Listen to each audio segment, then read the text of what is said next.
AP ప్రభుత్వం మరో కీలక నిర్ణయం తీసుకుంది.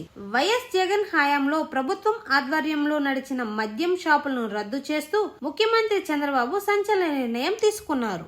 మద్యం విక్రయాలను ప్రభుత్వమే చేపట్టేందుకు ఎక్సైజ్ చట్టాన్ని సవరించింది గత వైసీపీ సర్కార్. ఈ విధానాన్ని మారుస్తూ ప్రభుత్వం రీటైల్ లిక్కర్ షాపులను అనుమతిస్తూ చట్ట సవరణ చేసింది. 10,000 లోపు జనాభా ఉన్న ప్రాంతాల్లో ఒక్కో షాపుకు 50 లక్షల రూపాయలు లైసెన్స్ ఫీజు చెల్లించాల్సి ఉంటుంది. 50,000 లోపు జనాభా ఉంటే 55 లక్షలు, 5 లక్షల లోపు జనాభా ఉంటే 65 లక్షల రూపాయలు, 5 లక్షలకు పైగా జనాభా ఉంటే 85 లక్షల రూపాయల చొప్పున లైసెన్స్ ఫీజు కట్టాలని ప్రభుత్వం నిర్ధారించింది. కొత్త మద్యం విధానం 2 ఏళ్ల పాటు అమల్లో ఉంటుంది. నాణ్యమైన మద్యాన్ని అందిస్తామని కూటమి ప్రభుత్వం ఇచ్చిన హామీని నెరవేర్చుకునే దిశగా ప్రయత్నాలు జరుగుతున్నాయి. కొత్త మద్యం విధానం అక్టోబర్ మొదటి వారం నుంచి అమల్లోకి రాబోతుంది.